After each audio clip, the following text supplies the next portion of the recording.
Vocês vejam a primeira leitura falando exatamente da coragem que o apóstolo exorta para que a gente não desanime. Timóteo era um menino bem jovem, então é interessante a gente perceber que, independentemente das palavras da carta, é interessante a gente saber que ele era muito novo. Então Paulo dá todos os ensinamentos para ele, que seja piedoso, não seja obcecado pelo orgulho, porque os homens desse mundo buscam o lucro e o poder, mas isso não leva a nada, acabam caindo na ruína. Então foge das coisas perversas, procura a justiça, seja piedoso, tenha fé, nunca abandone o amor, seja firme, seja manso, combate o bom combate para o qual fosse chamado. Então as palavras são belíssimas, mas o interessante é que Timóteo era um moço muito jovem, que teve a coragem de assumir não só a fé, mas a liderança. Se assumiu. Nós vemos que Timóteo é um bispo da igreja.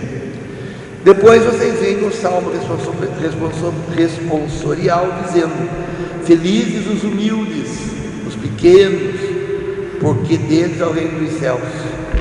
Vocês vejam a aclamação ao Evangelho tirada de Mateus 11: Pai, eu vos louvo, vos bendigo, porque escondeste essas coisas do céu dos grandes, dos poderosos, e revelaste aos pequeninos. O Evangelho contando que Jesus tinha os 12 apóstolos, mas algumas mulheres seguiam Jesus.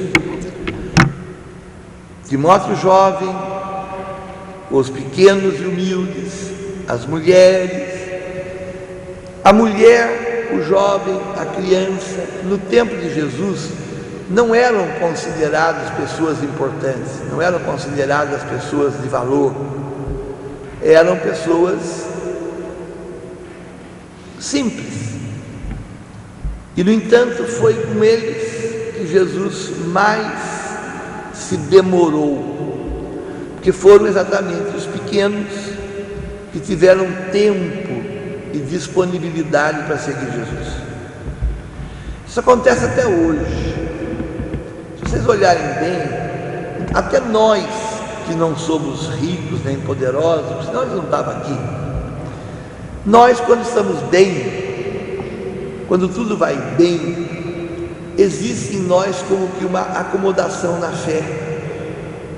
Mas quando nós nos sentimos ameaçados, quando estamos doentes, quando somos flagrados na nossa fragilidade, como a gente até meio que bravo, a gente reage voltando-nos para Deus. Cadê esse Deus? Cadê o Senhor? Por que o Senhor fez isso comigo? Por que agora? Então nós temos essa reação exatamente quando nós nos sentimos pequenos. E aí que está a beleza de que Jesus quer nos mostrar, que mesmo que eu me sinta nada, seja pelas contingências da vida, ou seja pela minha fragilidade espiritual, pelo meu pecado, é exatamente para nós, os pequenos, que Ele tem grandes coisas. E repito, os grandes não precisam de mais nada, eles têm tudo, e com isso eles vão queimando os seus cartuchos nesse mundo. E é uma pena quando eles não conseguem ver o que vem depois. Então é a famosa frase que diz: os fins justificam os meios. Quantas e quantas pessoas que não medem os seus atos, as suas atitudes, para conseguir os seus objetivos. A sua vontade é conquistar as coisas desse mundo: poder, glória, riqueza, status, cargos, postos, nomes, prazeres. E tudo isso não é proibido, tudo isso é Deus que deu. O problema é quando nós cristalizamos isso como meta única e final. Falando assim de maneira bem boba, mas eu quero o carro do ano, eu quero a casa no condomínio, eu preciso fazer o meu passeio para o exterior, eu tenho que andar com roupas de marca. Quer dizer, tudo isso é bom, tudo isso é normal, tudo isso todos deviam ter. Afinal de contas, nós somos todos filhos de Deus. Só que na hora que eu quero isso porque quero isso, e ao obter isso eu não partilho, é a hora que nós vemos as injustiças a que nós estamos expostos. Então alguns se apossam de tudo e a grande maioria fica alijada, fica desprovida do básico, do mínimo, sendo que deveria ser ao contrário, deveria ser uma conquista partilhada. Mas as pessoas se apegam na vontade de ser grandes, e quando querem ser grandes, aí o volume se agiganta e perde os limites. E para que você possa perder seus limites, você está invadindo o limite do outro. Então é a hora que você vê as discrepâncias que existem entre salários de uns e de outros, da aposentadoria de uns e de outros, do tamanho e do valor das propriedades de uns e de outros. Esse choque, essa diferença é aviltante, é gritante, é humilhante. Sendo que não é possível que alguém tão pouco precise de tanto, quanto tantos não têm nada. É a hora que Jesus diz: deixa os grandes serem grandes, porque grande vai ser a queda deles quando chegar o dia. Que é o dia vem, que dia? É o dia que Jesus voltar. E aí os pequenos serão ressarcidos ou compensados pelo nada que conseguiram por causa daqueles que fizeram tudo.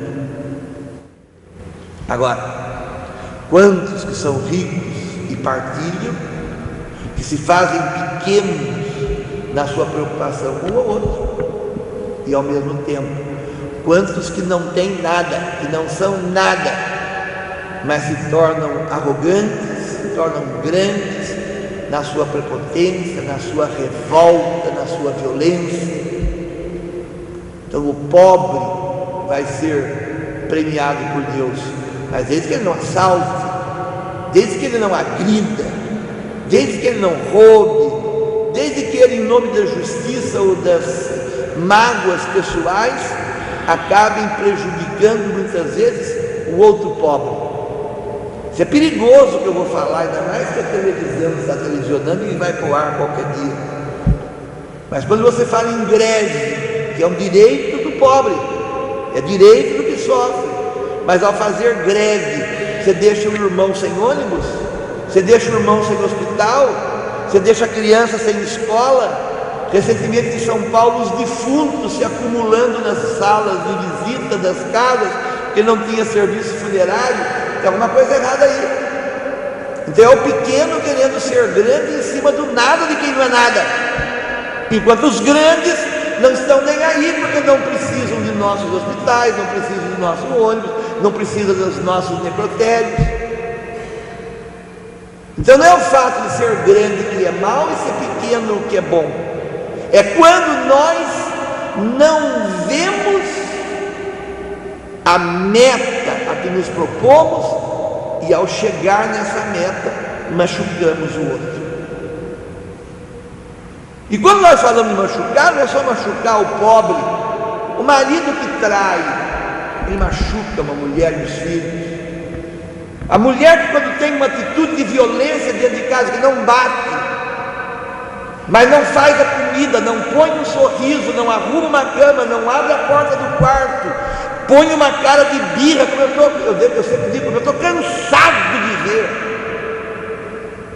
É uma violência que é muito pior, porque às vezes você leva um tapa na cara, você pelo menos, mas quando a coisa é sempre constante, não muda, isso é querer ser grande em cima do nada, e esse o Senhor vai pedir contas. Então, se você está sendo traído, esquecido, preterido, ignorado, humilhado, seja pelos grandes ou com quem dorme com você, alegrai-vos no Senhor. Vejam as leituras de hoje. Ele andava com as crianças, acolhia as mulheres, falava com os humildes, e é assim que Ele quer que a gente esteja aberto, para que Ele possa ser Ele a nossa grandeza, e não a nossa raiva, a nossa mágoa, a nossa ira, a grandeza funesta e frustrante que nos faz muitas vezes ser pior que os maus.